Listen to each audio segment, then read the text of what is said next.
Guys, അപ്പോൾ ഇന്നത്തെ പരിപാടി എന്ന് വെച്ചാൽ രാത്രി 1:30 ഗൈസ്. 1:30 എല്ലാവർക്കും ഒടുക്കത്തെ വിശപ്പായതുകൊണ്ട് ഞങ്ങൾ മാഗി ഉണ്ടാക്കാൻ തീരുമാനിച്ചു. കാരണം വേറുള്ള ഒന്നും ഉണ്ടാക്കാറിഞ്ഞൂടാ. എല്ലാ ഹോസ്റ്റലേഴ്സിലും കാണും ഒരു അമ്മച്ചി. മാഗി അങ്ങനെയല്ല, ഇങ്ങനെയാണ് ഉണ്ടാക്കുക എന്നുള്ള നിർദ്ദേശം തരുന്നതാണ്. അങ്ങനെ അമ്മച്ചിയുടെ വായു അടച്ചു വെച്ചിട്ട് ഞങ്ങൾ മാഗി ഉണ്ടാക്കി ഗൈസ്. കുറച്ച് ഉപ്പ് കൂടുതലാണോ കുറവാണോ എന്നൊന്നും അറിഞ്ഞൂടെ. വലിയ കുഴപ്പമില്ലെങ്കിലും വലിയ കൊള്ളൂര് ചെയ്തു ഗൈസ്. എന്തായാലും ഞങ്ങൾ കഴിച്ച് ഈ ഫ്ലാഷ് വിട്ട വീഡിയോ എടുക്കുന്നത് വെച്ചാൽ ലൈറ്റ് താഴെ കുത്തിയാൽ കൊടുക്കാൻ സാധനം ഇല്ലാത്തത് കൊണ്ട് ഞങ്ങൾ ഫ്ലാഷ് അടിച്ച് കഴിച്ചു കേസ്. കാരണം ഒരൊറ്റ മനുഷ്യരറിയരുത്. രാത്രി 1:30 സമയം. അടുത്തിരിക്കുന്ന കൊച്ചു പോലും അറിഞ്ഞില്ല.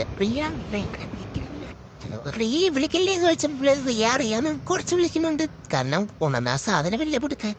ആ കൊച്ചു പോലും അറിഞ്ഞിട്ടില്ല നമ്മൾ ഉണ്ടാക്കി കഴിച്ചിട്ടുള്ള തരം. വീഡിയോ കാണുമ്പോഴായിരിക്കും അവള് പറയുന്നത്.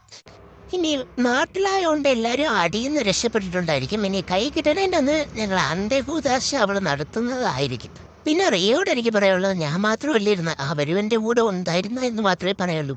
അപ്പോൾ മീഡിയ എത്രയേ ഉള്ളൂ ഗൈസ്. അപ്പോൾ അടുത്ത വീഡിയോ കാണാം. ടാറ്റാ.